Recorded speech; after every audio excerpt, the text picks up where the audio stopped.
Okay, now we're ready. So, what is going on, people? I have yet another box here. This is the second to last one that I'll be doing. I haven't been keeping track. I haven't been looking at the months. I'm gonna assume that this one is December, though. Possibly November, but I don't know, because that last crate kind of threw me off, because there were two masked ones that I did tonight. And I don't know what the deal is, you know? I'm gonna have to look back at that, review some emails and see what Pro Wrestling Crate was doing. But anyways, that doesn't matter a whole lot. It's the past. This is the present. We're gonna get on and so first things first, you got this here card that says what's in the crate.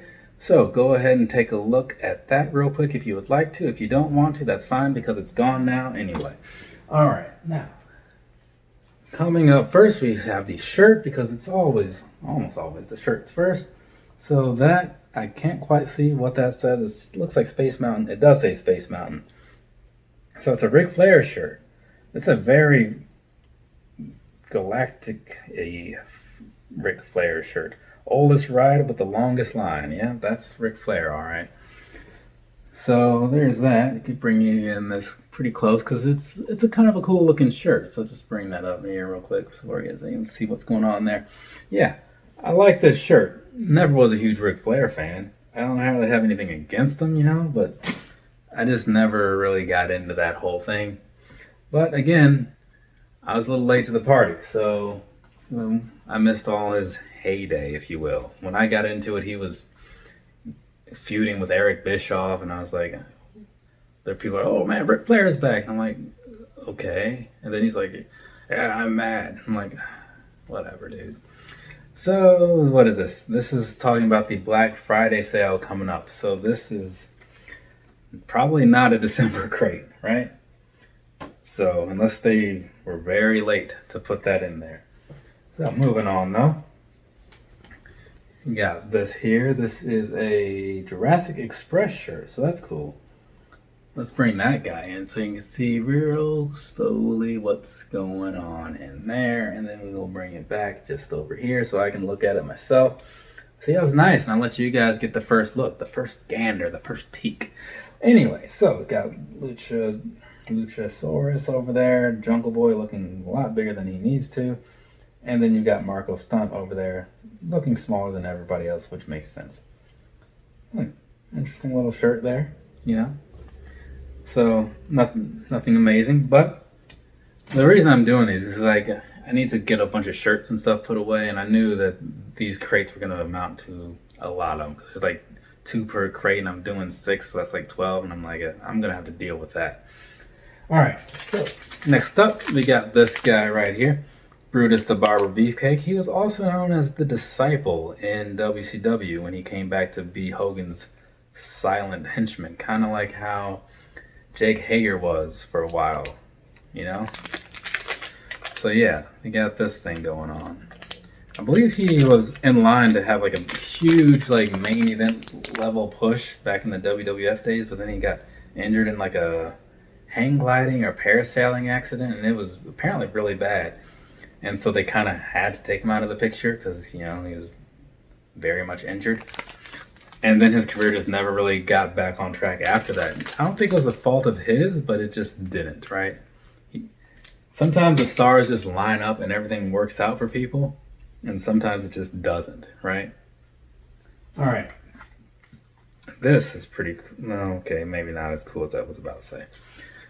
You could probably see the disappointment in my face as I started looking at this, thinking, oh, that's cool. And then I saw that it's got Goldberg on there, and I'm like, I'm not a Goldberg guy, right? Never have been, never will be. Dude just kind of sucks a lot. I'm more of a Glacier guy than a Goldberg guy. I'll say that. Glacier should have beat him. But anyway, so there's this, right? This is the WCW style title, right? What do you call it? Like the 10 pounds of gold, 20 pounds of gold, something like that. I forget what they call it, but it's a big old belt though, that's for sure. So there's that, and you can barely see it, but it says World Heavyweight Wrestling Champion. And then it has Goldberg on there. I get why they went with him, but I feel like they should have gone with somebody else. Sting would have been a good one, right?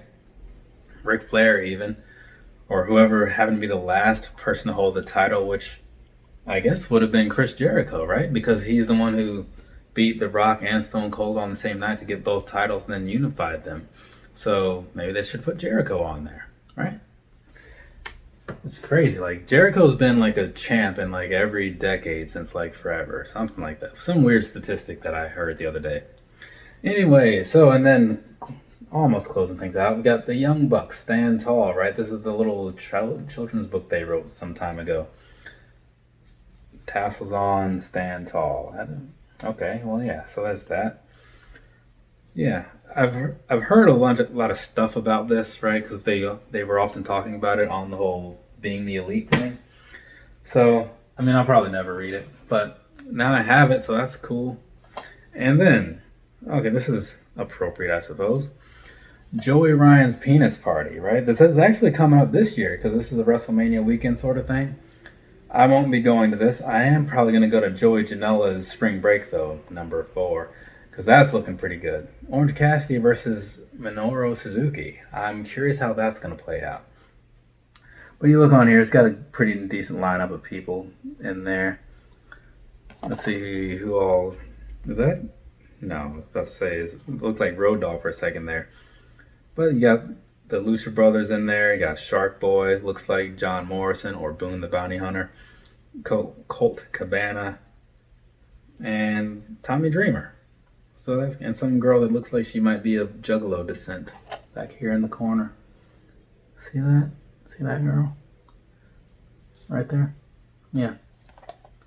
Yeah, like she popped right out of Violent J or something. All right, sitting that thing down there. Let's see what this month's little signed autograph thingy is. I guess saying signed autograph is kind of redundant because, right? This is ridiculous. X-Pac, right? This... I like X-Pac. I do. He's just... I just remember it being so ridiculous, him as a character. It was just like, what is this guy doing? You know?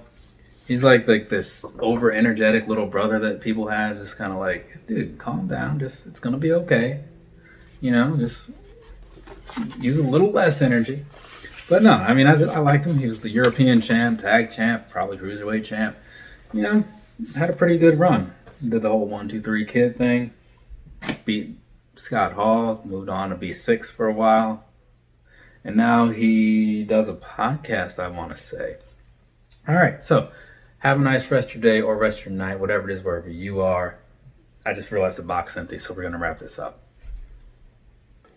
Did you guys read this card? I don't know if I held it up long enough, but like, check this out, right? This month's charity, Gregory Irons' car window got smashed while in Chicago for a show, so we donated money for him to get it fixed.